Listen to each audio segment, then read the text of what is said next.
جس میں یہ کہا جا رہا ہے کہ پراپر پلاننگ کے ساتھ بنائے گئے ہیں. ایک میرپور ہے اور ایک اسلام آباد ہے.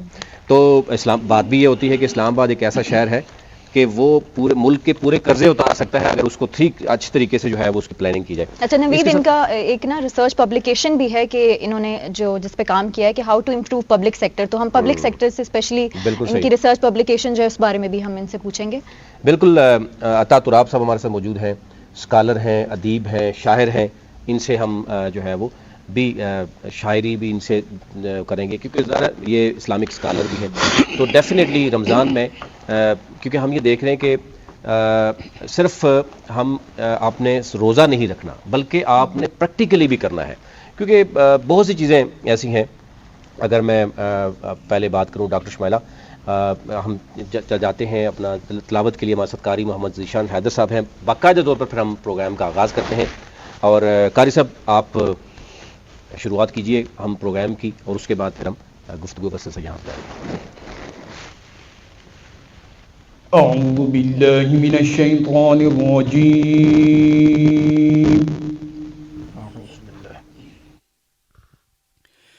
بسم الله الرحمن الرحيم.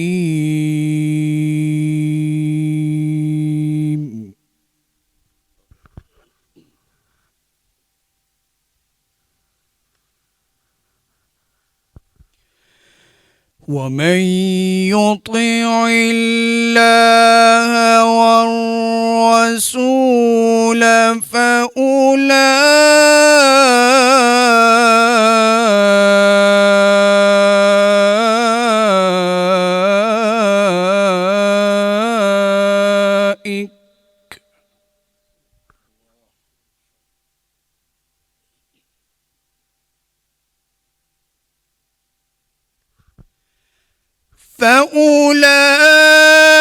فأولئك مع الذين أنعم الله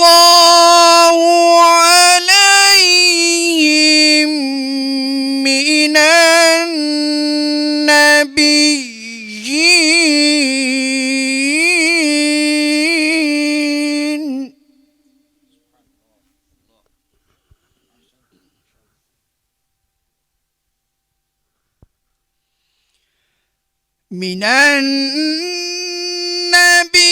النبيين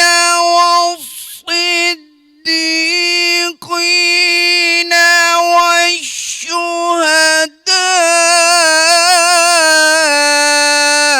والشهداء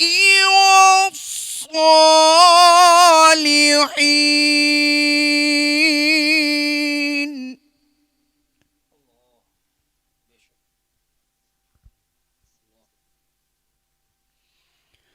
وحسن أولئك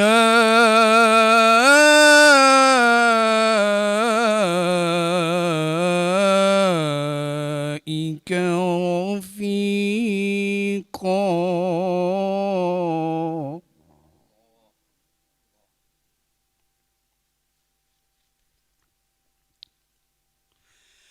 ذلك الفضل من الله.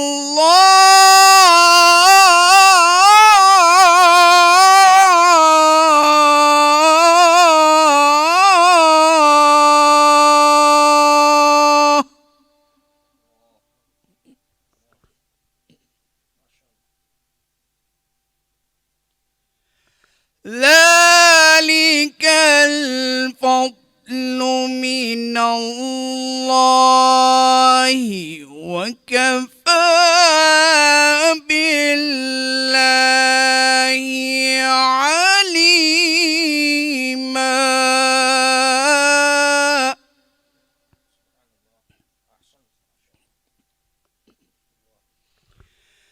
الله أكبر. بسم الله الرحمن الرحيم. إنا أعطيناك الكوثر فصل لربك وانحر. إن شانئك هو أكبر صدق الله العظيم.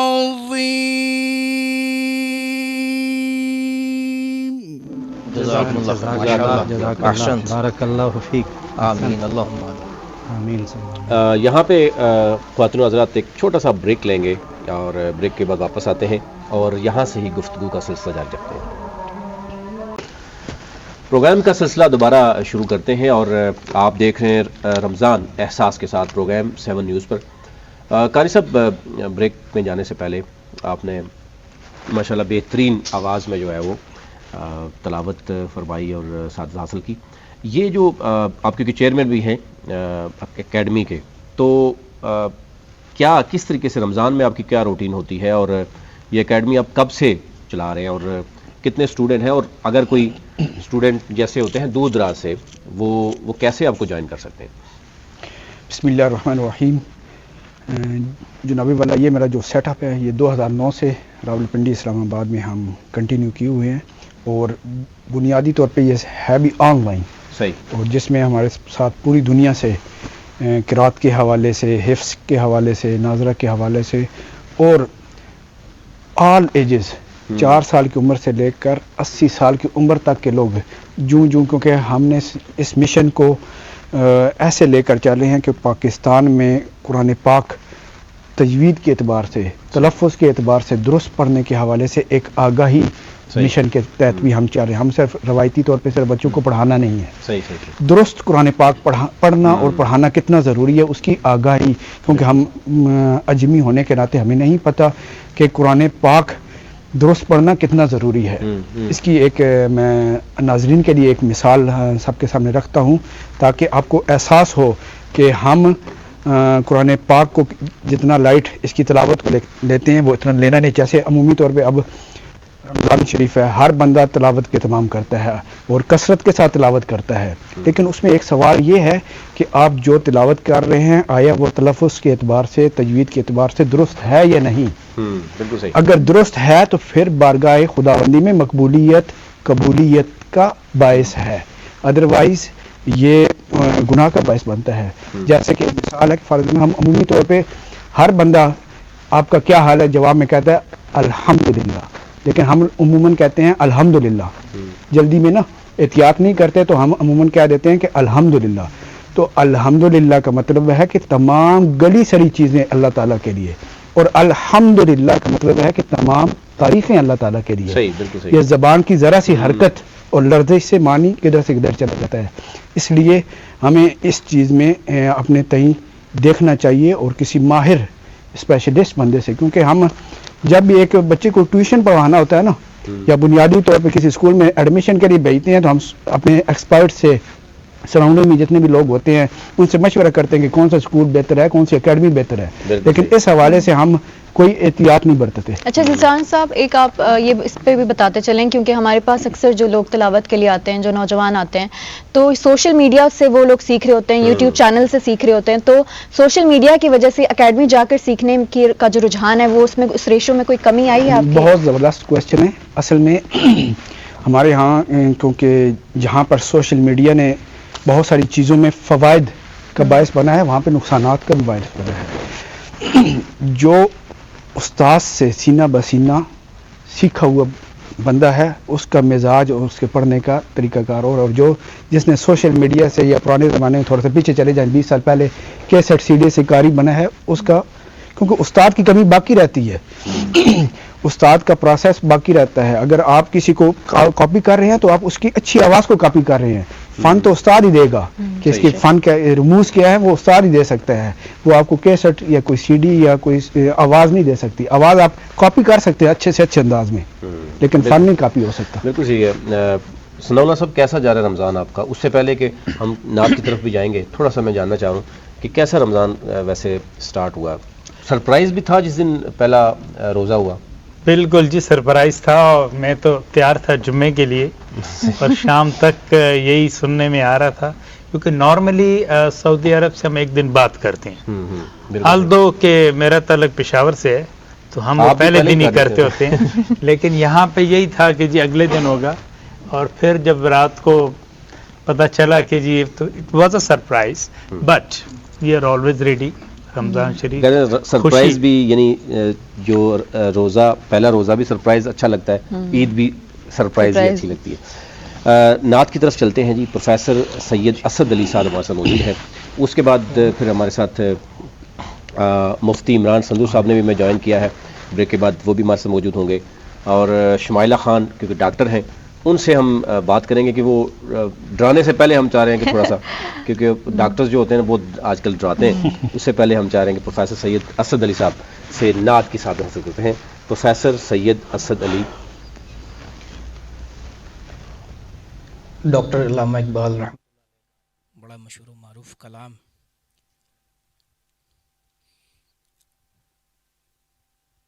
لوح بھی تو قلم بھی تو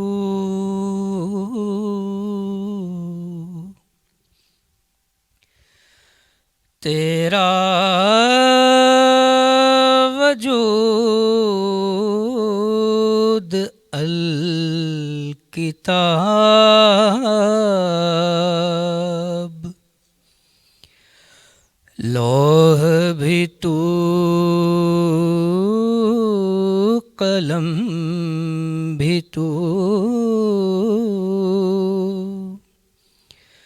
تیرا وجود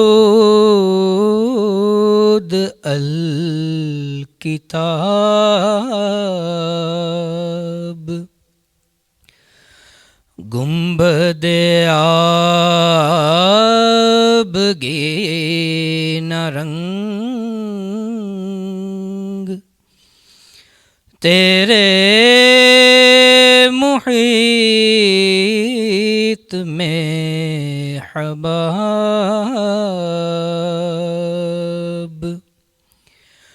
گنبد آبگی نہ رنگ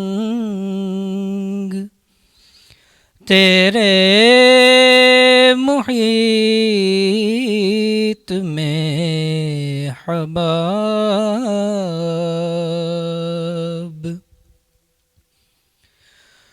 عالم آب و خاک میں تیرے ظہور سے فروغ. عالم آب و خاک میں تیرے ظہور سے فروغ. ذرہ ریگ کو دیا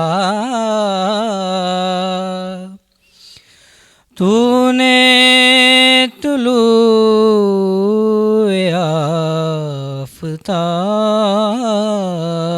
آفتاب. ذرہ ریگ کو دیا تو نے طلوع آفتاب.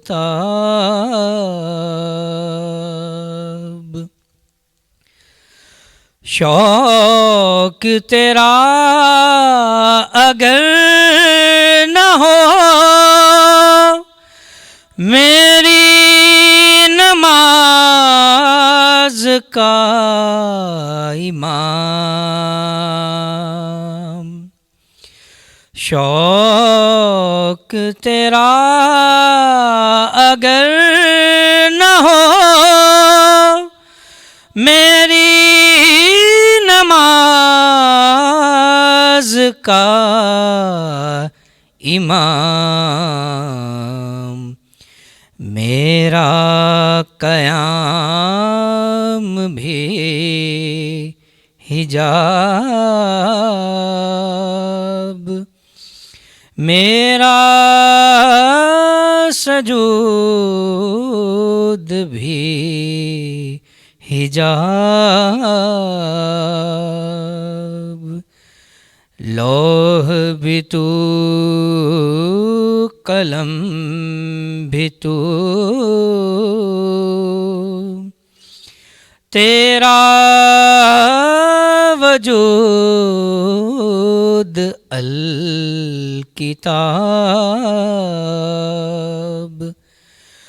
گنبد آبگینہ رنگ، تیرے محیط میں حباب۔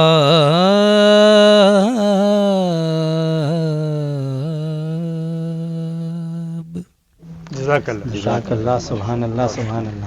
پروفیسر صاحب کتنا ٹائم لگتا ہے یعنی ریاضت میں، اور رمضان آپ کا کیسا جا رہا ہے؟ پہلے تو یہ بتائیے۔ رمضان الحمدللہ اللہ کا فضل ہے، اور یہ اللہ کے فضل سے ہی سارا دن روزہ گزرتا ہے۔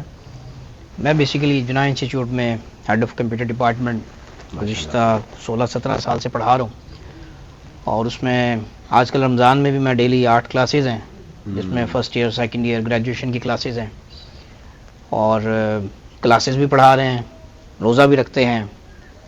ریاضت کے لیے باقاعدہ بیٹھ کے مشق کرنا وہ تو ایک مختص ہے وقت، پہلے کافی زیادہ ریاضت ہوتی تھی، لیکن اب یہ ہے کہ تقریباً روز بھی اگر آدھا گھنٹہ 45 منٹ اور کم از کم 15 منٹ ڈیلی بیسس پہ پڑھیں تو دیٹ از مور دین انف۔ کیونکہ میرے جو استاد محترم نعت کی فیلڈ میں سید منظور القودین رحمۃ اللہ علیہ، اللہ ان کے درجات بلند کرے، جنت الفردوس میں اعلیٰ مقام دے۔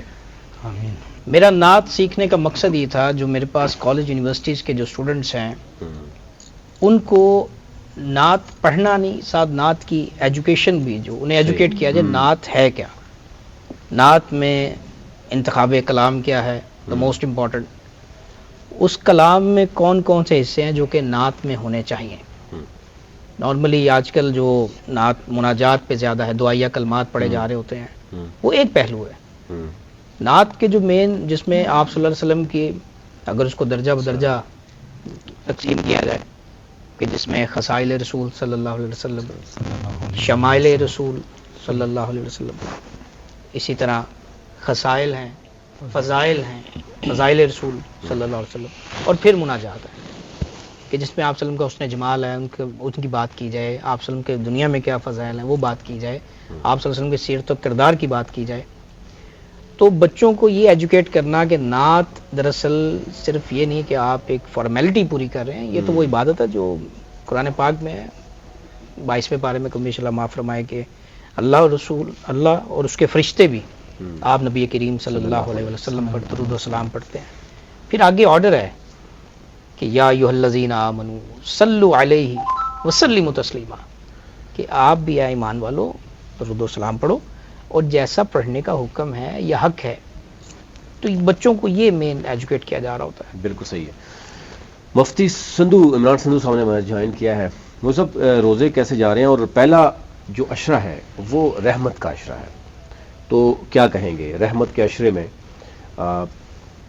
ہمیں کیا کرنا چاہیے؟ پھر ظاہر ہے پھر دوسرا عشرہ، پھر تیسرا عشرہ، لیکن پہلا عشرہ موسم بھی اللہ کا شکر ہے کہ بہت بہترین جا رہا ہے، تو پہلا عشرے میں آپ کیا سمجھتے ہیں کیا روٹین ہونی چاہیے؟ اسپیشلی اگر ہم پاکستانیوں کی بات کریں، نوجوانوں کی ایک بڑی تعداد ہے ہمارے ملک میں، 65% نوجوان ہیں، ان کو کیسے رمضان میں جو ہے وہ ہونا چاہیے؟ پھر تاجر برادری کو کیا رول پلے کرنا چاہیے؟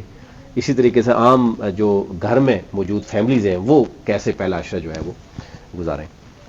بسم اللہ الرحمن الرحیم، السلام علیکم ورحمۃ اللہ وبرکاتہ۔ وعلیکم السلام ورحمۃ جی، رمضان کا مہینہ جو ہے بڑی برکتوں والا مہینہ ہے، اور اللہ تعالیٰ کے رسول صلی اللہ علیہ وسلم نے اس کی فضیلت کے بارے میں یہ بتایا، غالباً شعبان میں کے آخری جو جمعہ تھا اس میں یہ تقریر فرمائی، جس کا مفہوم یہ ہے، حدیث تو بہت لمبی ہے، جس کا مفہوم یہ ہے کہ تمہارے اوپر رمضان کا سایہ آنے والا ہے، اور یہ بہت برکت والا مہینہ ہے، اور اس کے اندر ایک ایسی رات ہے جو کہ 1000 رات 1000 مہینے کی عبادت سے زیادہ افضل ہے۔ تو نیچرلی اللہ تعالیٰ نے اس مہینے کو اتنی فضیلت دی ہے، تو اس کی وجہ کیا ہے؟ اس کی وجہ اصل میں یہ ہے کہ اس کے اندر تمام آسمانی کتابیں نازل ہوئیں. اقوال ایسے ملتے ہیں کتابوں میں جس میں یہ معلوم پڑتا ہے کہ توریت، زبور، انجیل اور پھر قرآن مجید یعنی آسمان دنیا کے اوپر یہ رمضان المبارک میں نازل ہوا. تو رمضان کا اور قرآن کا آپس میں بڑا گہرا تعلق ہے، اور اسی وجہ سے اللہ کے رسول نے یہ بات فرمائی ہے کہ اس کے اندر روزے فرض ہیں، اور قرآن کا پڑھنا یعنی اس کے اندر رات کے قیام کو تطوع کہا ہے. اور علماء کرام نے اس بات پہ یہ بات کہی ہے کہ تطوع جو ہے وہ سنت مؤکدہ ہے. اور علماء کرام نے یہ بھی لکھا ہے کہ تطوع سے مراد تراویح کی جماعت ہے. صحیح. کہ یہاں پہ قیام اللیل، یہ ظاہر ہے اس کے پیچھے پوری تاریخ ہے کہ تراویح کی تاریخ کیا ہے، اس کے فقہی مسائل کیا ہیں وغیرہ وغیرہ وغیرہ. اس میں جائے بغیر تو رمضان میں دو بڑی عبادتیں ہیں، وہ یہی ہیں کہ جس کا اہتمام بہت ضروری ہے کہ ایک تو روزہ رکھا جائے، نمازیں پوری رکھی جائیں، فرض نمازیں پوری رکھی جائیں، کیونکہ اس کے اندر ایک فرض نماز کا ثواب حدیث کے مطابق 70 فرض نمازوں کے برابر ہے.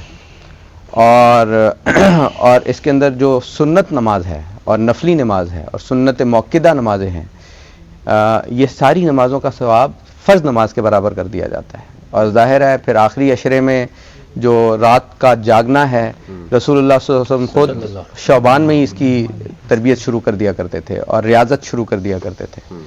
تو ہمارا جو تصوف ہے یہ اصل میں تو ریاضتی علم ہے نا. تو رسول اللہ صلی اللہ علیہ وسلم خود بھی ریاضت کروایا کرتے تھے، اپنے گھر والوں کو جگایا کرتے تھے کہ رمضان کا مہینہ آنے والا ہے. شعبان سے پہلے ہی روزوں کی پریکٹس شروع کروا دیا کرتے تھے، یعنی رمضان سے پہلے ہی روزوں کی پریکٹس شروع کی. تو ایک اور قول میں نے پڑھا تھا ایک عالم کا، تو انہوں نے ایک حدیث کوٹ کی تھی، مجھے اس کا ریفرنس تو ابھی یاد نہیں آ رہا، دیانتاً یہ میں بتا رہا ہوں. لیکن یہ فرمایا کہ رجب جو ہے وہ اللہ کا مہینہ ہے، اور شعبان رسول اللہ کا مہینہ ہے، یعنی اس میں سنتوں کا احیاء کرنا چاہیے. اور رمضان پوری امت کا مہینہ ہے. اللہ تعالیٰ نے یہ مہینہ امت کو خاص دیا ہے. تو آپ کا جو سوال ہے اس کے جواب کی طرف آتے ہیں کہ اس میں روٹین کیا ہونی چاہیے. تو ظاہر ہے اس کے اندر روٹین یہ ہونی چاہیے کہ جس میں آپ کو رات کی عبادت آپ کی مس نہ ہو. دن میں ایسے آپ اپنی روٹین بنائیں کہ رات کی عبادت مس نہ ہو. لیکن یہ بھی ضروری ہے کہ دن کی روٹین آپ کی خراب نہ ہو. اصل عبادت وہی ہے کہ یہ تو نہیں کہ دن بھر پڑے سوتے رہے اور رات کو جا کے عبادت کریں. دن کی نمازیں پوری رکھیں، دن کے اپنے کام پورے رکھیں، اور رات کو وقت پہ تراویح پڑھیں اور کوشش کریں اس کے بعد بھی قیام اللیل کریں، کیونکہ یہ رسول اللہ صلی اللہ علیہ وسلم کی بھی سنت تھی. تو 6 گھنٹے اگر انسان سوئے بھی، پھر بھی رات تقریباً 8 سے 9-10 گھنٹے کی ہوتی ہے. اس رات سے 8 سے 9-10 گھنٹے میں 2 سے 3 گھنٹے آپ قرآن پڑھیں، قرآن کو سمجھیں. قرآن کا سمجھنا اس کے اندر بڑا وہ ہے، یعنی قرآن کے کسی عالم دین کے ساتھ اپنا تعلق رکھیں اور اس سے مشورہ کر کے قرآن کا ترجمہ پڑھیں اور اس سے سیکھیں. جہاں پہ مشکل مقامات ہیں ان سے سیکھیں. بالکل صحیح، بالکل صحیح. یہاں ڈاکٹر پر بھی ہمارے ساتھ موجود ہیں. اگر ہم بریک کی طرف چلے جاتے ہیں نوید، بریک سے واپس جب آئیں گے تو ڈاکٹر شمائلہ سے جانیں گے ہیلتھ اینڈ فٹنس کے حوالے سے. ناظرین یہاں وقت ہوا چاہتا ہے ایک چھوٹے سے بریک کا. بریک کے بعد دوبارہ سے آپ کی خدمت میں حاضر ہوں گے. دیکھتے رہیے رمضان احساس کے ساتھ.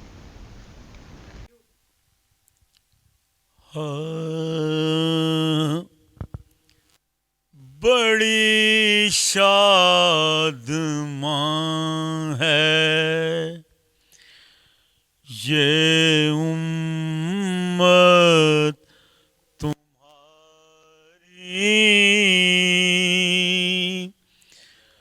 بڑی شاد ماں ہے یہ امت تمہاری،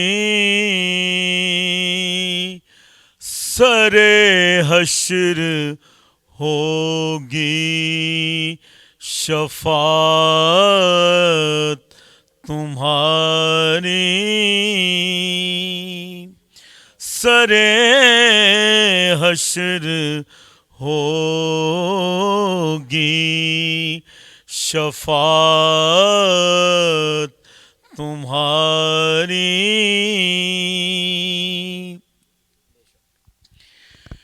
یہ اسم محمد ہی ہے اسم اعظم. یہ اسم محمد ہی ہے اسم اعظم. ہے قرآن ناطق یہ صورت تمہاری. ہے قرآن ناطق یہ صورت تمہاری.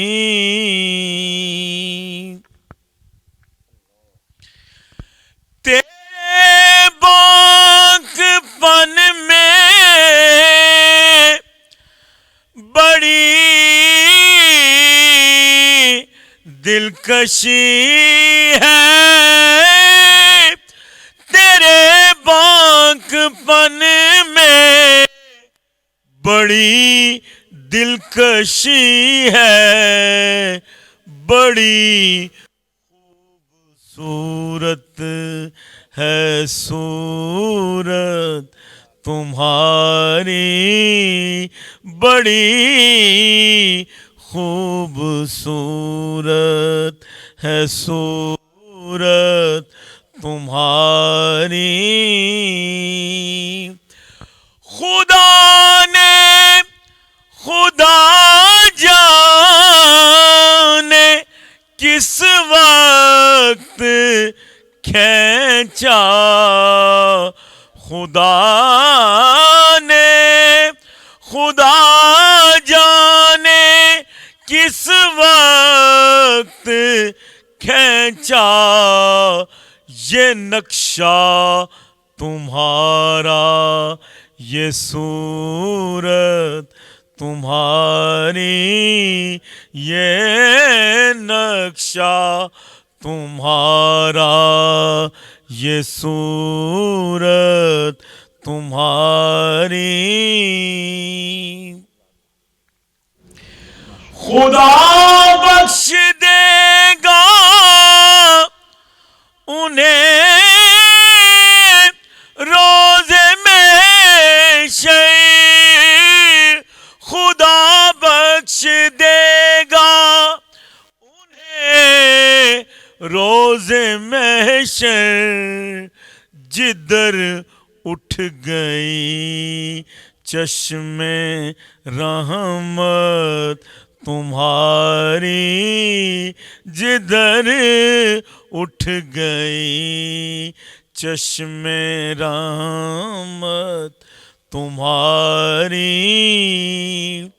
سگے کوئے طیبہ سے ہو جائے نسبت. سگے کوئے طیبہ سے ہو جائے نسبت. ہے مشتاق مدت سے حسرت تمہاری.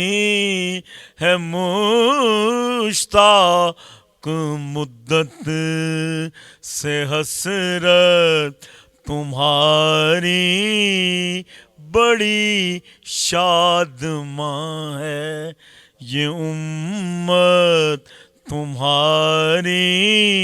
سرے حشر ہوگی شفاعت تمہاری. ماشاء اللہ جی ماشاء اللہ. راحت صاحب بہت خوب سبحان بہت اللہ خوب. سبحان اللہ جزاک اللہ. شمائلہ کی طرف بڑھتے ہیں. شمائلہ آپ سے یہ جاننا چاہیں گے کہ رمضان میں عموماً یہ مسکنسیپشن ہوتا ہے ہمارے لوگوں میں کہ بھائی ایکسرسائز نہیں کرنی چاہیے کیونکہ ایکسرسائز کرنے سے آپ کا اسٹیمنا ڈاؤن ہو جائے گا. تو سب سے پہلے تو آپ ہماری خواتین کو جو دیکھ رہی ہیں اور جو بھی لوگ ہیں ان کو یہ بتائیں کہ ایکسرسائز کرنے کا رمضان میں بیسٹ ٹائم کیا ہے. وہ سحری سے پہلے کریں یا سحری کے یا افطاری کے بعد کریں یا بیچ میں کوئی ان کو ٹائم ملے تو وہاں پہ کر لیں. اور دوسرا میں آپ سے یہ بھی جاننا چاہوں گی کہ حالانکہ رمضان ہی زیادہ میرے خیال سے ایک ایسا مہینہ ہوتا ہے کہ جہاں پہ زیادہ آپ کو ایکسرسائز اور یوگا ان چیزوں پہ فوکس کرنا چاہیے کیونکہ ہم آئلی چیزیں بھی کھا رہے ہوتے ہیں, ہم میٹھا بھی کھا رہے ہوتے ہیں. تو کیا شیئر کرنا چاہیں گی آپ ہماری آڈینس سے؟ جی بہت شکریہ پہلے تو مجھے انوائٹ کرنے کا. آپ سب کو میری طرف سے رمضان بہت بہت مبارک ہو. اور آپ نے بڑا اچھا سوال کیا اور یہ سوال اکثر ہم سے پیشنٹس آ کر کرتے ہیں اور جنرل پبلک بھی یہ جاننا چاہتی ہے کہ بیسٹ ٹائم کیا ہے ایکسرسائز کرنے کا. تو میں تو یہی کہوں گی کہ آپ جب روزہ کھول لیتے ہیں بیسٹ فارم آف ایکسرسائز جو ہے رمضان میں وہ تراویح ہے. اگر آپ تراویح پڑھتے ہیں تو آپ کا جو بھی آپ نے افطار میں فوڈ کھایا ہوا ہے وہ ڈائجسٹ ہو جاتا ہے اور ڈائجیشن کے ساتھ ساتھ آپ کو عبادت کا بھی ثواب مل جاتا ہے. تو سب سے بہتر تو یہ ہے کہ آپ تراویح پڑھ لیجئے. خواتین گھر میں پڑھ سکتی ہیں اور مرد حضرات جو ہیں وہ مسجد میں جا کر پڑھ سکتے ہیں. لیکن اگر کوئی جو ہے اس کے ساتھ ایڈڈ ایکسرسائز کرنا چاہتا ہے تو اس کے پھر 2-3 طریقے ہیں. وہ لوگ جو کہ چاہتے ہیں کہ ان کو ویٹ لاس ہو, ان کو چاہیے کہ وہ افطار سے پہلے تھوڑا سا پہلے وہ ایکسرسائز کر لیں, واک کر لیں. برسک واکنگ جو ہے وہ ریکمینڈ کی جاتی ہے. ڈیفینیٹلی روزے میں جب آپ فاسٹنگ کر رہے ہوتے ہیں تو آپ کی انرجی لیول ڈاؤن ہوتا ہے. دس از دا رائٹ ٹائم جس وقت آپ کا جو باڈی ہے وہ آپ کے فیٹس کو زیادہ یوز اپ کرے گی. تو ویٹ لاس اگر آپ نے کرنا ہے تو پھر آپ کو افطار سے پہلے ایکسرسائز کرنی چاہیے. لیکن اگر آپ چاہتے ہیں کہ آپ اپنا ویٹ مینٹین کریں تو اس کے لیے آپ نے کیا کرنا ہے کہ آپ نے افطار کر لیا اچھے سے, تھوڑا سا آپ نے گیپ دینا ہے. یہ نہیں ہے کہ جس طرح سے افطار کیا فوراً ہی آپ نے ایکسرسائز شروع کر دی, کیونکہ ڈیفینیٹلی جب ہم لوگ کھاتے ہیں تو ہمارا سارا جو بلڈ ہے وہ ہمارے گٹ کی طرف جاتا ہے. تو جو بلڈ ہے جب وہ گٹ کی طرف گیا ہوا ہے اس وقت ہم یہ نہیں چاہیں گے کہ آپ کے ہارٹ پر یا آپ کے مسلس پر آپ کی باڈی پر ایکسٹرا پریشر پڑے. تو give a gap of approximately 2 hours after eating, اور اس کے بعد آپ ہلکی پھلکی ایکسرسائز یعنی واکنگ کر سکتے ہیں. وہ آپ اپنے گھر میں بھی کر سکتے ہیں, باہر جا کر بھی کر سکتے ہیں. اور جس طرح کہ نوید نے بتایا کہ ماشاءاللہ آج کل موسم اتنا پلیزنٹ ہے کہ اس میں تو واک کرنے کا اور بھی زیادہ مزہ آتا ہے. تو کھانے کے بعد ہلکی سی چہل قدمی کریں. اور اگر وہ نہیں کرنا چاہتے تو best form of exercise for women is taking the stairs. آپ کے گھر میں جو سیڑھیاں ہیں وہ اوپر نیچے چڑھیں اور اس سے آپ کا اچھا خاصا جو ہے وہ ویٹ لاس بھی ہوگا, ایکسرسائز بھی ہوگی. ایکسرسائز بڑھ جاتا ہے اوپر نیچے, خواتین کو ویسے بھی دسترخوان میں کام بڑھ جاتا ہے افطاری اور سحری میں, وہ ایک ہو جاتا ہے. نوید بڑھتے ہیں ثناء اللہ امان صاحب کی طرف. جی بالکل. ایک تو ہم جاننا بھی چاہیں گے, ہمارے ساتھ عطا بھائی بھی ہیں, اسکالر بھی ہیں, ادیب بھی, شاعر, ان سے تو کچھ شاعری سنیں گے. لیکن اس سے پہلے میں ثناء اللہ صاحب سے جاننا چاہوں گا. ہم اسلام آباد وہ واحد شہر ہے, کیونکہ میں پہلے تو آپ کی وہ ایکسپرٹیز عوام تک پہنچانا چاہ رہا ہوں جو آپ نے ماشاءاللہ اتنا عرصے تک وہ وہاں پر سرو کیا. کیا سمجھتے ہیں کہ واقعی اسلام آباد تو ہم نے دیکھا کہ میرے خیال سے 2000 کے بعد ہی کچھ بہتر ڈیولپ ہوا, ابھی بھی بہت کچھ ہے. ہم نے اس کو تقسیم اس طریقے سے کیا ہوا ہے کہ رورل اسلام آباد اور اربن اسلام آباد. چھوٹا سا اسلام آباد اگر وہ بھی ہم سے سنبھالا نہیں جا رہا, پھر ایک جگہ پہ اگر ہمیں کچی آبادی بھی نظر آئے گی, ساتھ ہی ایک پوش ترین سیکٹر بھی ہوگا. تو وجہ کیا ہے کہ اتنی اچھی پلاننگ کے ساتھ ایک کیپٹل ڈیولپ ہوا اور اس کے بعد ابھی اس کی صورتحال یہ ہے؟ اس میں 2-3 چیزیں ہیں جو میں آپ کو بتانا چاہوں گا. نمبر 1 تو جو آپ نے کہا ہے کہ اس کو ڈیوائڈ کیا ہوا ہے, تو ہم نے اس کو زوننگ میں ڈیوائڈ کیا ہوا ہے. صحیح. زون 1, 2, 3 یہاں پر ہیں, پھر زون 4 اور 6 چلا جاتا ہے ریجنل ایریا, رورل ایریا. ٹھیک ہے. اور زون 5 اس طرف چلا جاتا ہے, 6 جو ہے جو جی ٹی روڈ سے اس سائڈ. صحیح. وہ جو ایریا ہے وہ ہم نے دیا ہوا ہے سوسائٹیز کو کہ ادھر اسلام آباد ڈیولپ ہو رہا ہے, ادھر آپ ڈیولپ کریں. ٹھیک ہے. ٹھیک ہے. لیکن some how the other societies نے سوائے 2-3 جو اچھی سوسائٹیز ہیں کسی نے بھی پراپر ڈیولپ نہیں کیا. ایک چیز. دوسری چیز جو سی ڈی اے کے سیکٹر ہیں ان کو بھی ڈیولپ ہونے میں بہت ٹائم لگ رہا ہے. وجہ یہ ہوتی ہے کہ وہ جگہ ایکوائر کرتے ہیں, وہ جگہ ان کو ملتی نہیں ہے, لٹیگیشنز ہو جاتی ہیں, کورٹس کا چاہے, تو بڑی مشکل سے پھر وہ ایکوائر کر کے اور پھر وہاں پہ سیکٹر ڈیولپ کرتے ہیں. تو it takes a long time. پھر کچھ سیکٹر ایسے ہیں جو سیکٹر تو ہیں لیکن وہاں پہ اتنی انکروچمنٹ ہو چکی ہوئی ہے کہ اس کو بھی کرنے کے لیے تو یہ سارے ریزنز ہیں جس کی وجہ سے اتنی پرومپٹ ڈیولپمنٹ نہیں ہو رہی. اچھا ثناء اللہ امان صاحب، اگر ہم بات کریں کارپوریٹ لاس کی اور پراپرٹی لاس کی، تو آپ کے خیال میں ہمارے ہاں امپلیمنٹیشن، پالیسی امپلیمنٹیشن کو دیکھیں یا پالیسی فارمیشن کو دیکھیں تو کس حد تک یہ کامیاب ہے؟ اسلام آباد کی بات کرتے ہیں یا میجر سٹیز کی بات کرتے ہیں پاکستان میں؟ تو دیکھیں جی، سب سے پہلے تو یہ جو پراپرٹی لاس کی آپ بات کر رہے ہیں وہ لاس تو بنے ہوئے ہیں لیکن مسئلہ پھر وہی ہوتا ہے کہ وہ اس کو اوبے نہیں کرتے. یہ زیادہ تر یہ ہوتا ہے کہ جی housing societies are not professional way پہ نہیں چلتی. وہ یہ ہوا کہ جگہ لی اور جگہ لے کے اور انہوں نے اپنا ایک لگا دیا اور اس پہ دے دیا، ایڈ کر دیا، اخباروں میں دے دیا تو لوگ آ جاتے ہیں فائلیں لینے کے لیے، اس کے لیے وہ تو پیسہ کما لیتے ہیں لیکن وہ جو پراپر ڈیولپمنٹ ہونی ہے وہ نہیں ہوتی. تو لاز آر دیئر لیکن امپلیمنٹ نہیں ہو رہی. بالکل. عطا تراب صاحب کی طرف چلتے ہیں جی. آپ کیونکہ اسکالر بھی ہیں، اسلامک اسکالر کے ساتھ شاعر اور ادیب بھی ہیں، مجھے یہ بتائیے گا کہ اس وقت جو ہماری نوجوان نسل ہے، ظاہر ہے وہ ایک بیک بون بھی ہے اس ملک کی اور پھر وہ تھوڑا سا ڈی ٹریک بھی ہے. ہم پراپر طریقے سے اس کو کوئی شاید پلیٹ فارم نہیں دے سکے. مشروم گروتھ ہمارے ہاں ہے. کریکلم ابھی تک وہ یہ بھی بات جب بھی بات ہو جناب کہ ملک جو ہے نا وہ ابھی نیشنل کریکلم تیار کر رہا ہے. ابھی تک ہم 75 ایئرز میں کوئی ڈائریکشن ہم سیٹ نہیں کر سکے. تو کیا کہیں گے ہمیں ہماری نوجوان نسل کے حوالے سے؟ اور ظاہر ہے آپ نے شاعری کے ذریعے جو ہے نا بہت سی باتیں کی ہیں تو اس کو ہمارے ناظرین تک ذرا پہنچائیے. بہت ہی شاندار سوال ہے. میں اس سوال پہ آتا ہوں لیکن اس سے پہلے میں چاہتا ہوں کہ میں ایک خاص مبارکباد پیش کروں آپ کی ٹیم کو، آپ لوگوں کو، کہ آپ نے جو نام چنا ہے رمضان احساس کے ساتھ. میری رائے ایک اسلام کا، اسلامیات کا سنجیدہ طالب علم ہوتے ہوئے اور اردو ادب کا ایک لفظوں سے ہمارا تعلق ہے گہرا، کہ یہ سب سے شاید شاندار نام ہے، عنوان ہے کہ رمضان احساس کے ساتھ. دین اسلام احساس سکھاتا ہے اور روزہ جو ہے وہ تو خاص طور پر احساس کے بغیر روزہ شاید اس کے کوئی معنی نہ نکلے. بالکل صحیح. تو بہت سے ٹی وی چینل یہ پروگرام کرتے ہیں لیکن آپ نے روح پکڑ لی ہے اس کی. اور شروع میں پروگرام کی اوپننگ میں، آغاز میں آپ لوگوں نے کہا بھی تھا جیسے کہ احساس کرنا چاہیے، مافوق اپنے ماتحت کا احساس کرے، جو بھی مافوق ہے، جو اوپر ہے اپنے لیکن صرف مافوق اور ماتحت کے بیچ میں احساس کا رشتہ یہاں نہیں ہے. اسلام انسان کا رشتہ خدا کے ساتھ احساس کا رشتہ ہے ہمارا، جو ہمارا معبود ہے. اس کے بعد انسانوں کے ساتھ ہے، پھر کائنات کے ساتھ، زمین کے ساتھ، اپنے گھر بار کے ساتھ. جیسے انہوں نے بھی اشارہ کیا کہ آپ گاڑی سے کوئی چیز سڑک پہ اگر ہم پھینکتے ہیں، درخت اور پودے انہیں ہم بلا وجہ نہیں اکھاڑ سکتے. اور میں پچھلے دنوں پڑھ رہا تھا، علامہ اقبال ایک خط میں لکھ رہے تھے اپنے کسی دوست کو کہ دین اسلام میں ہمیں جب جنگ ہوتی ہے، دیکھیں یہ انگریزی مقولے ہیں، یہ ہمارے مقولے نہیں ہیں کہ محبت اور جنگ میں سب کچھ جائز ہے. دین اسلام میں جنگ میں بھی سب کچھ جائز نہیں ہے. دین اسلام بہت ہی محتاط، بہت ہی احساس کرنے والا دین ہے کہ دشمن کے علاقے میں ہم نے مٹ بھیڑ ہو گئی ہے، ہمارے بندے جانیں ضائع ہوئی ہیں لیکن ہم اس کی فصلیں تباہ اور غارت نہیں کر سکتے، اس کے درختوں کو نہیں اکھاڑ سکتے یا آگ لگا سکتے، اس کے مویشی نہیں مار سکتے، اس کی پراپرٹی کو غارت نہیں کر سکتے. یہ دین اسلام میں ہے.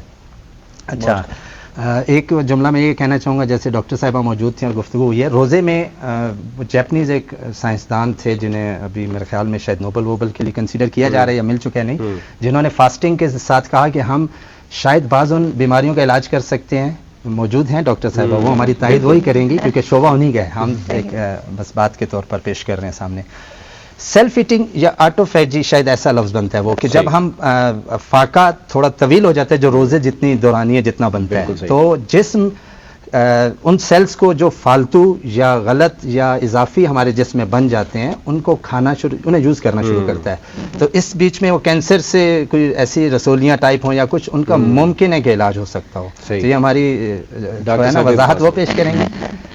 بہت اچھا آپ نے بتایا، بالکل ایسا ہی ہے کہ روزے کے جو فوائد ہیں وہ ہمیں اسلام نے بہت پہلے بتائے ہیں، بالکل. اور اب جو سائنٹیفک ریسرچ ہے ان کو پروو کری ہے، آہستہ آہستہ دریافت کر رہے ہیں. بالکل یہی جس طرح کہ آپ نے کہا کہ آٹوفیجی ایک پروسیس ہے جس میں جسم جو ہے ان چیزوں کو کھانا شروع کر دیتا ہے جو کہ ویسٹ مٹیریل ہے یا ایسے جو کہ ڈیمیج، بالکل ڈیمیج مٹیریل پڑا ہوا ہے، تو اس کو ہمارا اپنا جسم کھانا شروع کر دیتا ہے. دیٹ از کالڈ آٹوفیجی, اور اللہ تعالیٰ کی طرف سے یہ ہمارے اندر نظام رکھا گیا ہے. اسی طرح جب جو کینسر سیلز ہیں جب ان کو انرجی نہیں ملتی ہے, کیونکہ میں تھوڑا سا یہاں پہ بتانا چاہوں گی کہ کیا چینجز آتے ہیں باڈی میں ڈیورنگ رمضان. جب ہم لوگ فاسٹنگ کرتے ہیں تو یوزلی کیا ہوتا ہے کہ ہم لوگوں نے جو بھی خوراک کھائی ہوئی ہے اس سے موجود شوگر یوز اپ ہونا شروع ہو جاتی ہے. جب باڈی میں ساری شوگر یوز ہو جاتی ہے تو جو سٹورز ہیں شوگر کے گلائکوجن فارم میں ہمارے لیور میں, جو کہ ہمارا جگر ہے, اور ہمارے مسلز میں یہ موجود ہوتی ہے, تو وہ بھی یوز اپ ہونا شروع ہو جاتی ہے. اس کے بعد ایک سٹیج آتی ہے جہاں پر فیٹ یوز ہونا شروع ہو جاتا ہے, اور یہ وہ سٹیج ہوتی ہے جس پہ ہم لوگوں کا ویٹ لاس سٹارٹ ہو جاتا ہے. تو جب فیٹ باڈی یوز کرتی ہے تو اس کا جو اینڈ پروڈکٹ ہے وہ کیٹونز ہوتے ہیں. اب کینسر سیلز جو ہوتے ہیں وہ کیٹونز نہیں کھا سکتے, ان کو شوگر چاہیے ہوتی ہے. جب وہ کیٹونز نہیں کھا سکتے تو وہ گرو نہیں کرتے, اور اس وجہ سے کینسر جیسی بیماری جسے لا علاج کہا جاتا ہے اس میں بھی ہمارا جو روزہ ہے وہ اتنا فائدہ مند ثابت ہوتا ہے. اور اس سارے پروسیس سے بلکہ آپ کا میٹابولزم بھی بہت اچھا ہو جاتا ہے. ڈائجسٹو سسٹم, اگر کسی کو ڈائجسٹو سسٹم میں کوئی ایشو ہے, ڈائجیشن کا مسئلہ ہے, تو روزہ از دا بیسٹ ایکسرسائز. بالکل, آپ نے بالکل صحیح کہا کہ جس قدر بھی بیماریاں ہیں اگر ہم رمضان کو صحیح طریقے سے گزاریں, جس طرح کہ یہ ہم پر فرض کیا گیا ہے. میں کہیں پر پڑھی تھی, وہاں پر لکھا ہوا تھا کہ روزے تو اللہ تعالیٰ نے ہم پر فرض کیے تھے, لیکن پکوڑے اور سموسے ہم نے خود اپنے اوپر فرض کر لیے. تو اگر ہم اس طرح ایکسیسو ایٹنگ نہ کریں, اور پکوڑے اور سموسے ٹھیک ہے کھائیے, ضرور کھائیے, میں منع نہیں کروں گی, لیکن میانہ روی, ہر چیز میں میانہ روی اگر آپ اختیار کریں گے تو آپ کا رمضان بھی بہت اچھے طریقے سے گزرے گا, اور آپ کی زندگی بھی بہت اچھے طریقے سے گزرے گی.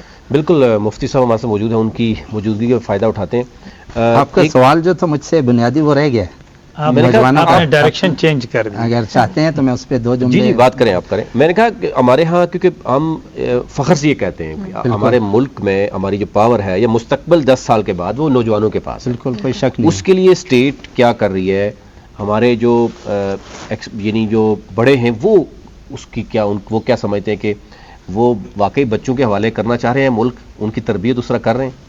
دیکھیں, بات ابھی جو میں کرنے جا رہا ہوں وہ سچ ہے, حقیقت ہے, اگرچہ تلخ ہے, حقائق عام طور پر تلخ ہوتے بھی ہیں, کہ ہم اپنے گھروں میں رویہ دیکھ لیں نا, محلوں میں, ہر جگہ پر, دفاتر میں, ہم مجموعی طور پر ہماری قوم ایسی ہے کہ ہم ذمہ دار نہیں ہیں, احساس کی کمی ہے ہمارے یہاں.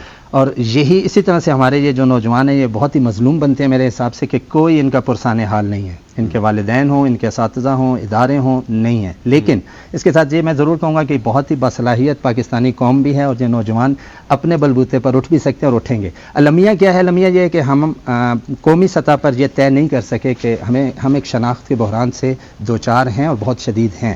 ہماری شناخت کب, ہم کیا ہیں؟ ہم 1947 کے بعد سے پاکستانی ہیں, یا ہم 712 سے ہجری سے محمد بن قاسم کے کسی حملے سے جوڑتے ہوئے اسلامی اور کوئی گندارا سے کوئی گندھی ہوئی تہذیب کا لیں کہ ہم یہ ہیں, یا ہم اس سے پیچھے کہ بھائی یہاں پر مختلف قومیں آباد تھیں, اسلام یہاں پر آتا ہے, اسلام کی برکتیں بھی آئیں, یہاں کے کچھ رسم و رواج بھی ہم نے لیے جو اسلام کہیں مطلقاً رسوم و رواج کو منع نہیں کرتا. جیسے پیغمبر گرامی آئے ختمی مرتبت صلی اللہ علیہ وآلہ وسلم, انہوں نے سب کچھ ختم نہیں کیا, کچھ چیزوں کو بتدریج ختم کیا, جیسے شراب کو لے کے, اور جیسے میں غلامی کے حق میں یوں ہوں کہ غلامی کو بتدریج نبی پاک نے خاتمے کی طرف یا اس کی حوصلہ شکنی کی ہے, نہ یہ کہ اسے جائز قرار دے کر گئے ہیں. تو یہ ایک رائے ہو سکتی ہے.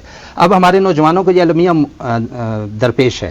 ہمارا جو نصاب ہے اسے بھی جب ہم دیکھتے ہیں تفصیلی طور پہ, یا ایسے ایک بار دیکھیں, تو ہمارا نصاب تنقیدی شعور ہمیں دیتا ہوا نظر نہیں آتا. ہم رٹا یا سکھانا, رٹا لگا یعنی یاد کریں, یہ معلومات ہیں یا یہ حافظے کی ایک بڑھوتری ہے.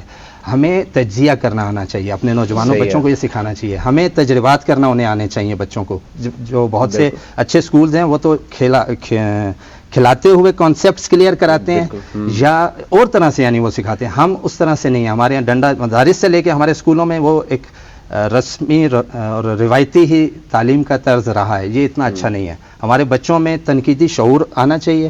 جیسے میں ایک بات کرتا چلوں تاکہ پھر آگے جائیں, تراویح کا انہوں نے بھی مثال دی, انہوں نے بھی تراویح کا کہہ دیا. اب یہ ہمارے یہاں موجود ہے. اب میں یہاں پہ خاموش رہا ہوں اس وقت سے کہ میں بولوں یا نہ بولوں, لیکن ظاہر ہے اختلاف رائے, رمضان برداشت سکھاتا ہے, رواداری سکھاتا ہے, اور اختلاف رائے اچھے طریقے سے, جادلہم باللتی ہی احسن, ایسے ہمیں احکام موجود ہیں. میں جب اسلامیات کا طالب علم ہو کے تراویح لفظ کو ڈھونڈتا ہوں تو تراویح کا لفظ میں ذمہ داری کے ساتھ کہہ رہا ہوں قرآن اور حدیث میں ہمیں کہیں نہیں ملتا. مفتی صاحب بہت پڑھے لکھے آدمی ہیں, انہوں نے تطوع لفظ بولا تھا اور کہا کہ یہ اس سے مراد یہ ہے, بلکہ نبی پاک صلی اللہ علیہ وآلہ وسلم کی صحیح احادیث ہیں جو منع کر رہی ہیں. جب بعض صحابہ کرام نے ان کے پیچھے یہ نافلہ نماز جماعت میں پڑھنا شروع کی تو نبی پاک کی صحیح حدیثیں کھڑی ہیں, بخاری مسلم اور سیاستہ سے ہمیں ملتی ہیں, جو میں کل رات بھی پڑھ رہا تھا. نبی پاک نے منع کیا کہ آپ فرض نمازیں یہاں پڑھو مسجد میں, نافلہ نمازیں گھروں میں جا کر پڑھو, تو نبی پاک نے جماعت سے منع کیا. اچھا, اس کے بعد یہ حضرت نبی پاک کے زمانے میں نہیں ہے کوئی تراویح جیسی جماعت نہیں ہے, حضرت ابوبکر رضی اللہ تعالیٰ عنہ کے دور میں کہیں نہیں ہے, حضرت عمر رضی اللہ تعالیٰ عنہ کے دور صدرن, وہ عربی میں لفظ بھی آتا ہے کہ آغاز میں یہ نہیں تھی, بعد میں انہوں نے دیکھا مسجد میں کہ یہ نافلہ نماز پڑھ رہے ہیں رات کو, تو انہوں نے حضرت ابی بن کعب رضی اللہ تعالیٰ عنہ صاحب بھی ہیں, تو انہوں نے کہا کہ یہ آگے چلے جائیں اور آپ پیچھے ان کے جماعت کریں شروع. اب جماعت کا یہ ایک سنت کہہ لیں موجود ہے, لیکن حضرت عمر رضی اللہ تعالیٰ عنہ کے دور سے ہمیں مل رہی ہے, لیکن نبی حضرت ابوبکر کے دور میں نہیں ہے. نبی پاک سے منع کر رہے تھے, اب میں جاؤں تو کدھر جاؤں بطور طالب علم. تو یہ ہمیں تنقیدی شعور چاہیے, اختلاف رائے سننا برداشت کرنا چاہیے, پھر ہمیں ہمارے مفتیان کرام جو وہ اچھے طریقے سے گائیڈ کرنا چاہیں گائیڈ بھی کریں. یہ ہے تراویح کے بارے میں رائے. اچھا نوید, جیسے ابھی عطا صاحب نے بات کی تھی تنقیدی شعور کی, تو میں اس بارے میں بھی آپ کی بھی رائے لینا چاہوں گی کہ آپ کا ایکسپیرینس, کیونکہ آپ کا تعلق بھی میڈیا سے ہے, تو دیکھیں کنسٹرکٹیو کرٹیسزم کی جب ہم بات کرتے ہیں تو سوشل میڈیا پہ ہمارے جو کی بورڈ وارئرز بیٹھے ہوئے ہوتے ہیں, کوئی بھی آپ نے پوسٹ شیئر کی ہے یا کچھ اس طرح کا, کیونکہ ہمارے ایکٹرز وغیرہ جو ہیں اور میڈیا سے جن کا تعلق ہوتا ہے, جب وہ رمضان ٹرانسمیشن اسپیشلی کرتے ہیں تو لوگوں کا یہ ہوتا ہے کہ اب یہ اداکار ہمیں اور یہ فنکار ہمیں رمضان سے اسلام سکھائیں گے. تو اس بارے میں تھوڑا سا آپ بتائیں کہ کس طرح سے ہمارے لوگوں کو جو ہے ان میں یہ آگاہی ڈالنی چاہیے کہ ایک دم سے جو ہم اپنے لوگوں کو جج کرنا شروع کر دیتے ہیں, تو یہ ہم ججمنٹل سوسائٹی کیوں بنتے جا رہے ہیں؟ دیکھیں, یہ بالکل جو عطا صاحب نے بات کی کہ ایک تو یہ ہے کہ ہمارے ہاں جو مثبت کرٹیسزم ہے نا اس کو برداشت کرنا چاہیے, پہلی بات. دوسری بات ہے کہ یہ ویری فرسٹ ڈے جب سے ہم نے دیکھا کہ ہماری ٹیلی ویژن کے لائسنس جاری ہوئے, اس وقت اس سے پہلے جو لوگ ٹیلی ویژن پہ آتے رہے ہیں وہ ڈیفینیٹلی فنکار ہی رہے ہیں, اور وہ یعنی وہ ماڈریٹر کا تو ابھی بھی رول پلے کر سکتے ہیں, جسٹ یعنی وہ سوال تو کر سکتے ہیں, اور اس میں اپنے پروگرام میں جیسے ہم بلاتے ہیں مفتی صاحب کو بلاتے ہیں, ہم تو گناہ گار لوگ ہیں, ہم تو سوال ہی کر سکتے ہیں, اور ان کا کام ہے کہ عوام کو بتانا, جو بھی ایکسپرٹس ہوتے ہیں اپنے اپنے شعبے کا. دوسری بات یہ ہے کہ جو ہمارے ہاں بالکل اس طرح کے ہم غلط چیزوں کو جوڑ دیتے ہیں. ایک تو سوشل میڈیا, جس میں ہم نے گزشتہ تقریباً 5-6 سالوں میں آپ نے دیکھا کہ سوشل میڈیا میں کوئی ایک, ابھی بھی آپ ہم بیٹھے ہوئے ہیں, کوئی اچھی اگزامپل مجھے بتا دیں کہ جناب یہ بچہ جس کو ہم نے اپریشیٹ کیا ہو, ہم نے اس میں یہ دیکھا کہ کسی نعوذ باللہ کسی لڑکی کی تصاویر کسی کے ساتھ آ رہی ہیں, تو اس کو اس قدر بڑھا کہ ہم نے اس کو ماڈل بنا لیا اور مختلف ٹی وی چینل اس کو بلا رہے ہیں. تو اس کو ہمیں ڈسکریج کرنا چاہیے. پہلی تو بات یہ ہے کہ ہم, اس کا مطلب ہے ہم ریٹنگ کس چیز کو دے رہے ہیں کہ جو کوئی غلط نام پکارے, جس کی کوئی پولیٹیشین کے ساتھ تصاویر آ گئی, ہم اس کو اس ریٹنگ دے دیں گے کہ اس کا نام زدعام ہو جاتا ہے. لیکن اس کے باوجود بہت اچھے کام بھی ہو رہے ہیں, وہ آپ کو کوئی بھی نظر نہیں آ رہا. بہت سے ایسے, میں ایک وہ دیکھ رہا تھا کہ ایک ہی فیملی کے 5 بچیوں نے CSS کو آپ اب دیکھیں اس پہ کتنی بات ہو رہی ہے. لیکن دوسری طرف چند نام ہے, آپ بھی سب جانتے ہیں کہ وہ نام ہے جی, اس کے ساتھ ویڈیو آ گئی, اس کے ساتھ تصاویر آ گئی. تو ایک ہمیں خود بھی دیکھنا ہوگا کہ سوسائٹی کس طرف جا رہی ہے. جب آپ ایک اچھے کام کو آپ ریٹنگ کریں گے تو ڈیفینیٹلی میڈیا اس طرف جائے گا. ہم گیسٹ بھی اس کو بلاتے ہیں, ابھی ہمیں مجبور کیا جاتا ہے کہ آپ ایسے لوگوں کو بلائیں کہ جو عوام پبلک دیکھنا چاہتی ہے. تو یہ تھوڑا سا ہر طرح کا رول ہمیں سوسائٹی میں نظر آتا ہے. ایک خواتین حضرت وقفے کے لیے کہا جا رہا ہے, ایک وقفہ لیتے ہیں اور وقفے کے بعد دوبارہ آتے ہیں اور گفتگو کا سلسلہ یہاں سے جاری کرتے ہیں.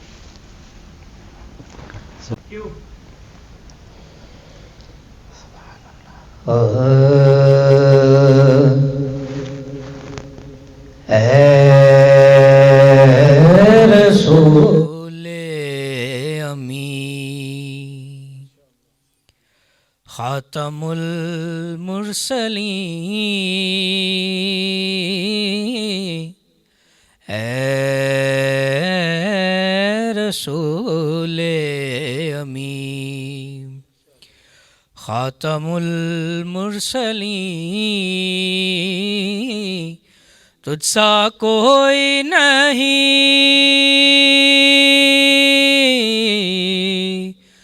تجھ سا کوئی نہیں ہے عقیدہ یہ اپنا، بصد کو یقین تجھ سا کوئی نہیں، تجھ سا کوئی نہیں، اے رسول امین۔ دست قدرت نے ایسا بنایا تجھے،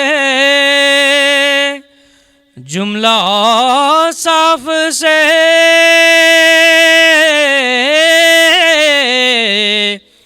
خود سجایا تجھے،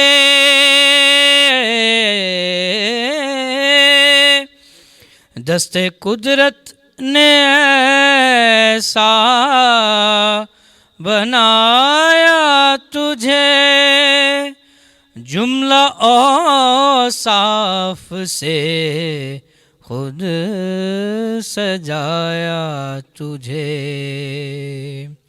اے ازل کے حسین، اے ابد کے حسین، تجھ سا کوئی نہیں، تجھ سا کوئی نہیں، اے رسول امین۔ بزم کونین،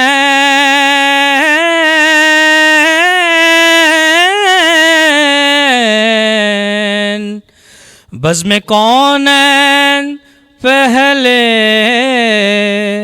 سجائی گئی،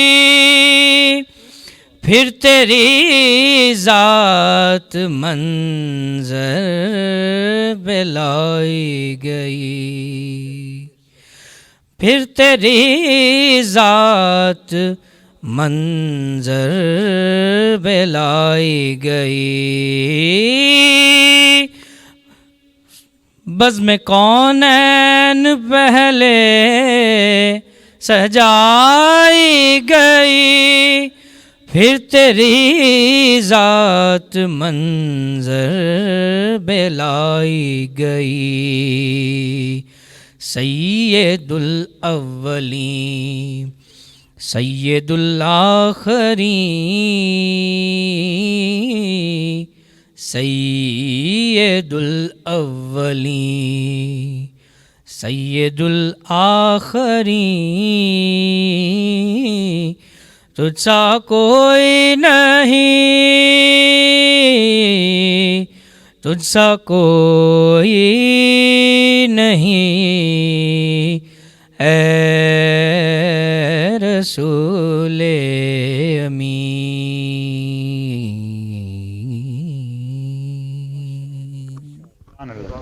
سبحان اللہ سبحان اللہ، جزاک اللہ۔ سید اسد علی ہمارے ساتھ موجود ہیں اور انہوں نے نعت کی سعادت حاصل کی ہے۔ کنزا، ہم بریک میں جانے سے پہلے بات کرتے مفتی صاحب کی طرف جانا چاہ رہے تھے۔ مفتی صاحب کیونکہ بہت سی باتیں ہوتی ہیں، لیکن ہمارے ہاں یہ جو عطا بھائی نے بات کی کہ تنقیدی جائزہ لینا چاہیے، ڈبیٹ رکھنا چاہیے، نہ کہ ہم چیزوں کو اوائڈ کریں۔ ہماری نوجوان نسل جو ہے وہ بہت سے اہم جو معلومات ان کے پاس ہونی چاہیے وہ اس سے دور ہیں، اس کی وجہ آپ کیا سمجھتے ہیں، کیا ہے؟ بڑا امپورٹنٹ اور بڑا ہی ضروری یہ مسئلہ بھی ہے اور مرحلہ بھی ہے قوموں کے لیے۔ دیکھیں، علوم کی دو قسمیں، اگر آپ غور و فکر کریں گے، کیونکہ یہ ایک بڑا انٹلیکچوئل قسم کا سوال انہوں نے پیش کر دیا۔ بالکل، علوم کی دو قسمیں ہیں، ایک علم جو ہے وہ آپ کے مشاہدے کے ذریعے آپ کو حاصل ہو جاتا ہے، آپ کے لیے مشاہدہ کافی ہے۔ جیسے اگر میں یہ بات کہوں تو شاید مبالغہ آرائی نہ ہوگی کہ اللہ تعالیٰ نے کوئی کیمسٹری کی کتاب نازل نہیں فرمائی، نہ فزکس کی نہ میڈیکل سائنس کی۔ کیوں نہیں نازل فرمائی؟ ہدایت تو اس کو وہاں پہ بھی چاہیے، انسان کے لیے بہت ضروری اور اہم علوم ہے، یعنی سفر کیسے کرنا ہے، علاج کیسے کرنا ہے، یہ ساری چیزیں اللہ تعالیٰ نے اس کے لیے جو پروسیس رکھا ہے وہ الہام کا پروسیس رکھا ہے، وحی کا پروسیس نہیں رکھا. الہام یہ ہے کہ اللہ تعالیٰ مختلف بغیر دین و مذہب کی تفریق کے، جو بندہ محنت زیادہ کرے گا، جو بندہ مشاہدہ زیادہ کرے گا، اس کے دل کے اندر وہ علوم القاء کرنے شروع کر دیں گے. آئنسٹائن کے دل میں دیکھے القاء کیا، کیا کیا القاء کیا، اس نے محنت اس فیلڈ میں زیادہ کی. سبحان اللہ. صحیح. اسی طریقے سے آپ جتنے بڑے سائنسدان ہیں، وہ ایک جگہ پہ جا کے ان کی بات سے یہ محسوس ہوتا ہے کہ ان کو کوئی اللہ تعالیٰ کی طرف سے کوئی انعام ملا ہے. مطلب کوئی ایسا خیال دل میں آیا کہ اس سے پورا ایک جہان کھل گیا آگے. یہ تھیوری آف ریلیٹیوٹی ہے، نیوٹن ہے، جتنے سائنسدان ہیں، ان کے اوپر بھی جو چیزیں انکشاف ہوئیں وہ بھی اللہ تعالیٰ کی طرف سے. انسان کے اندر پروگرام بھی ہے اور اللہ تعالیٰ ساتھ ساتھ ان کے اوپر القاء بھی کرتے رہے. لیکن اس القاء کے پروسیس میں کیونکہ نبوت کا دخل نہیں ہے، عام آدمی اس کے اوپر وہ اس چیزیں القاء ہو جاتی ہیں مشاہدے کے ذریعے. اس کو بظاہر تو یہ لگتا ہے کہ وہ مشاہدہ کر رہا ہے اور سب کچھ خود ہو رہا ہے، لیکن در حقیقت اس کا منبع اور مرجع بھی اللہ سبحانہ و تعالیٰ کی ذات ہے. اللہ تعالیٰ خود کہتے ہیں قرآن میں کہ یہ تدبر نہیں کرتے اور یہ سوچتے سمجھتے نہیں ہیں. کس لیے کہتے ہیں؟ یہ انہی دنیاوی علوم کے لیے. آپ اگر غور کریں گے جہاں پہ تدبر کی آیات آئی ہیں اور یہ کہا ہے کہ اس میں آیات ہیں، تو وہ زیادہ تر ایسے معاملات ہیں جو کہ تخلیقی معاملات ہیں. صحیح. لیکن دین کا معاملہ اور دین کا طریقہ کار مختلف ہے. ادھر اصل تنقید ہے. یہ جو دنیاوی معاملات ہیں ان کا اصل اصول تنقید کے ذریعے آپ کو لے کے چلنا ہے، آپ کو چیلنج کرنا ہے، آپ کو نیا علم حاصل کرنے کے لیے اور مشاہدہ کرنا ہے انسانوں کو آپس میں، کیونکہ ادھر وہی نہیں ہے.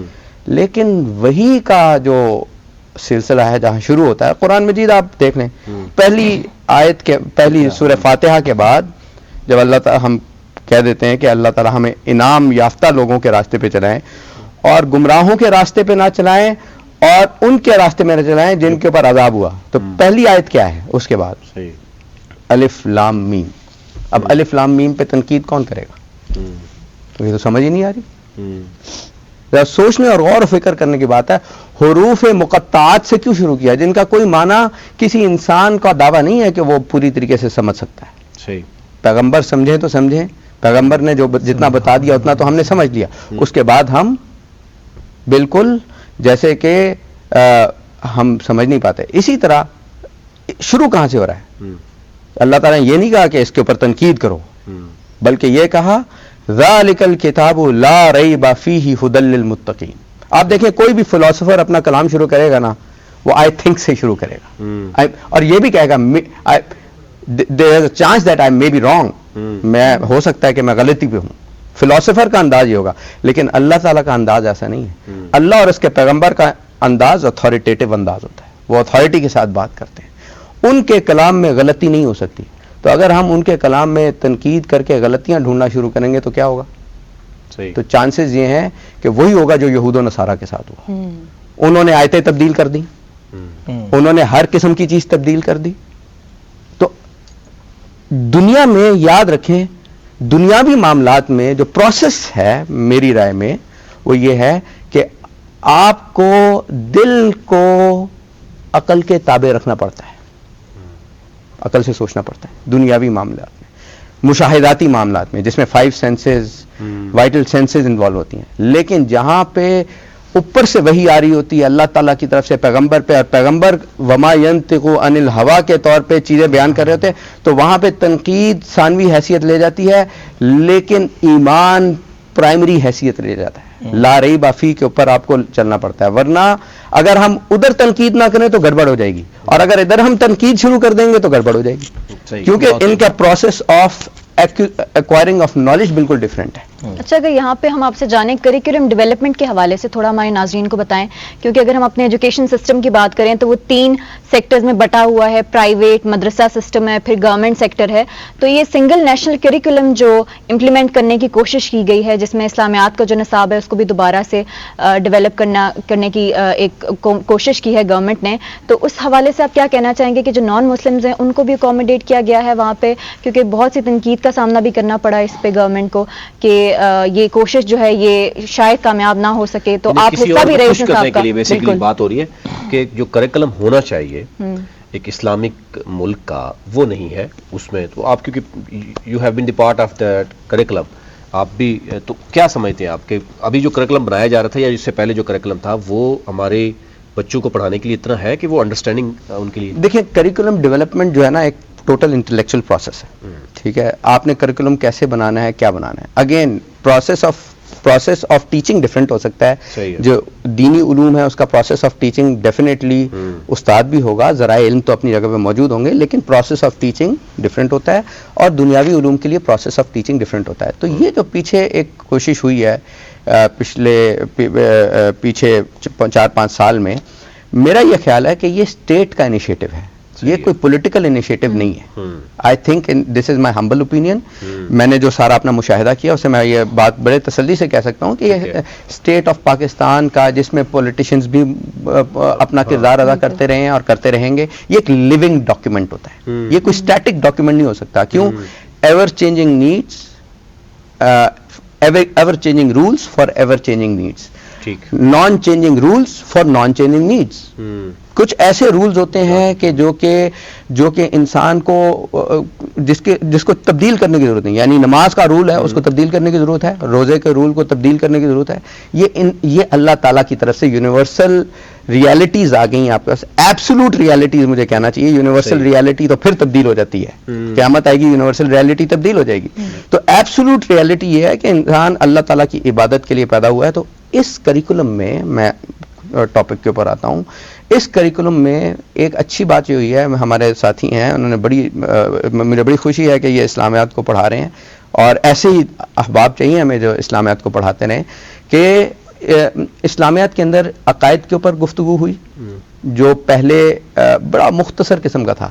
اسلامیات کا پہلا کریکولم بڑا ہی مختصر قسم کا تھا. اس سے پڑھ کے کوئی مسلمان بچہ یہ اخذ نہیں کر سکتا تھا کہ ہمارا دین, بلکہ اس کے اندر استعداد ہی پیدا نہیں ہوتی تھی کہ دین کو کس طرح اپنی زندگی میں عمل کریں. لیکن اگر 2 چیزیں اس کریکولم کے ساتھ دے دی جائیں, ایک تو اچھی کتاب دے دی جائے کریکولم کے ڈاکیومنٹ کے بعد, اور ایک اچھا استاد چن کر کے دے دیا جائے, یہ کامبو ایسا ہے, یہ کمبینیشن ایسا ہے کہ اس کے بعد کیا ہوگا کہ آپ کے بچوں کے اندر استعداد پیدا ہونی شروع ہوگی. میں سمجھتا ہوں کہ علم بغیر علم کسی کو بھی دیا جائے تو اس نیت سے نہ دیا جائے کہ اس کے پاس علم ہی آ جائے گا, بلکہ اس علم کے اندر آگے بڑھنے کی ایبلٹی, استعداد پیدا ہو جائے گی. میں آپ کو اگزامپل دیتا ہوں. ویسٹرن کنٹریز میں دیکھیں, وہ علم جیسے بھی دے رہے ہیں نا, ان کے اندر فزیکل لاز کو مینیپولیٹ کرنے کی استعداد پیدا ہو جاتی ہے.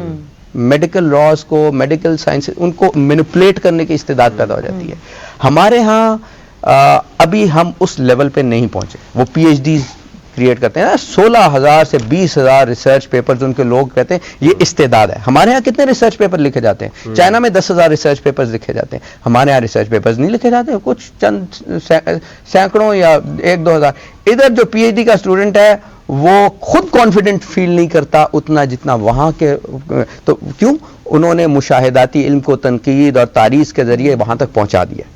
اچھا, دوسری بات یہ ہے کہ جو اسلامیات کا کریکولم ہے اس میں اس دفعہ یہ جو پچھلے کچھ عرصے میں ایک بہت, میں کہتا ہوں کہ میکولیٹ بلکہ انقلابی قسم کی تبدیلی آئی ہے.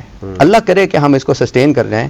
وہ یہ ہے کہ سیرت طیبہ بھی پڑھائی جا رہی ہے بچے کو, جو کہ پریکٹیکل سائنس ہے. صلی اللہ علیہ وسلم, جزاکم اللہ. اور اس کے ساتھ ترجمہ قرآن بھی پڑھایا جا رہا ہے. اچھا, ترجمہ قرآن کا یہ مطلب نہیں ہے کہ وہ کوئی صرف و نحو عربی کا ماہر عربی ہو جائے گا.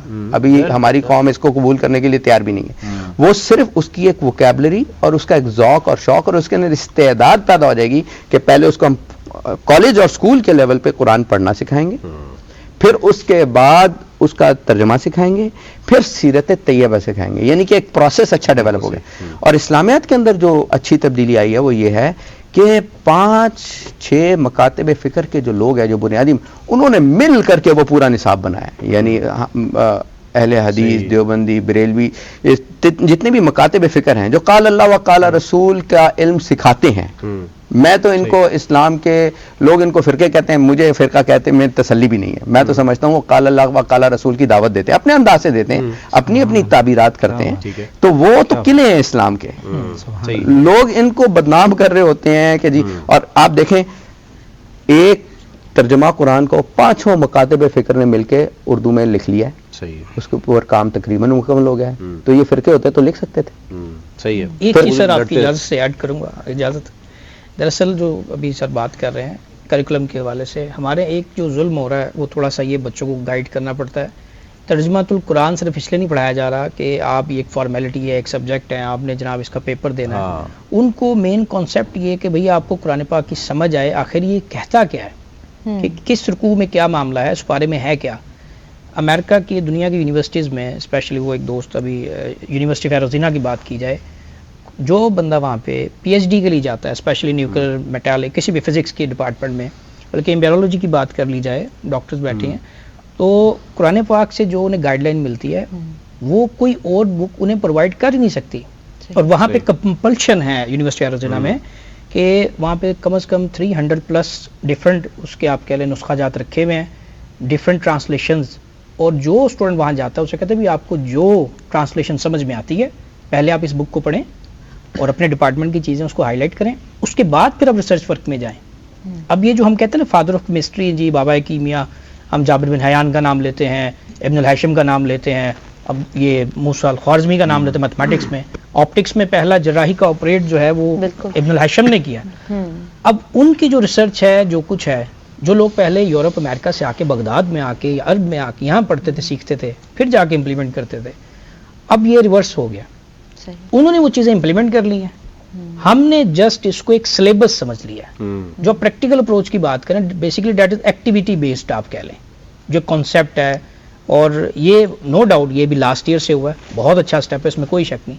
لیکن اب ہم کیونکہ میں بحیثیت اصل میں بیسک چیز جو ہے نا, ویسے جو ضروری چیز ہے وہ یہ ہے کہ ہم جو نماز پڑھ رہے ہیں جی, تو اگر اس کا میں ترجمہ ہی نہیں آتا ایگزیکٹلی تو پھر ہمارا وہ نہیں رہا روح کیسے اس میں آئے گی. اچھا میں ضروری ہے کہ میں نے پہلے کہا کہ بچے کے اندر, کیونکہ کریکولم ایک بڑا ٹیکنیکل ایشو ہے اور یہ سارے اساتذہ کرام ہیں اور یہ میرے خیال سے میری بات کی ایگری کریں گے, ہمیں علم نہیں سکھانا ہوتا بچے کو. ایگزیکٹلی علم ٹھیک ہے, فلاسفرز نے یہ ڈیفینیشن بالکل لکھی ہے کہ جی علم وہ ہے جو عند المدرک حاضر ہے, جو کہ آپ کو یاد ہے. وہ علم نہیں ہے جو کہ آپ کو یاد نہیں ہے, وہ تو ہوتا ہی ہے, لیکن وہ پروسیس یاد کرنے کا کیسے ہونا چاہیے یہ سوچنے والی بات ہے. دیکھیں نا, یتلو علیہم آیاتہ وَيُعَلِّمُهُمُ الْكِتَابَ وَالْحِکْمَةَ وَيُزَكِّیہم, یہ پورا علم کا پروسیس بیان کر دیا. اور بعثت نبوت کا پرپس بھی یہ بیان کر دیا بے شک بے شک بے شک کہ آپ کو پڑھنا بھی آنا چاہیے, تلاوت, بالکل ٹھیک. یعلمہم الکتاب, پھر تعلیم الکتاب یعنی کتاب کا علم, والحکمہ اس کے پیچھے وزڈم, انٹلیکچوئل سائڈ بھی آ گئی, ساتھ اپیرنٹ سائڈ بھی آ گئی, فزیکل سائڈ بھی آ گئی. وَيُزَكِّيهِمْ, اور یہ جو دل ہے نا, دل کے اندر جو چیز ذرا سے کھو جائے گی وہ علم مکمل ہو جائے گا. یُزَكِّيهِمْ یعنی دل کی گندگی ختم. جسے وہ کہتے ہیں نا, ایک شاعر کا بڑا اچھا شعر ہے کہ ہر تمنا دل سے رخصت ہو گئی, ہر تمنا دل سے رخصت ہو گئی, اب تو آجا, اب تو خلوت ہو گئی. تو یہ یزکیہم ہے. ہمارے تمام علوم, ہم دنیا دیکھیں, کائنات دیکھیں, اقبال کہتا ہے کنیکٹ کرو دنیا کے ساتھ, آسمان و زمین کے ساتھ کنیکٹ کرو. وہ کیسے کریں گے جب تک اللہ تعالیٰ کے ساتھ کنیکشن نہیں ہوگا. وہ تو جو ویسے بغیر اللہ کے نعوذ باللہ اور یا دین کے کنیکٹ کرتے ہیں, ان کے اندر مجھے ایسے محسوس ہوا.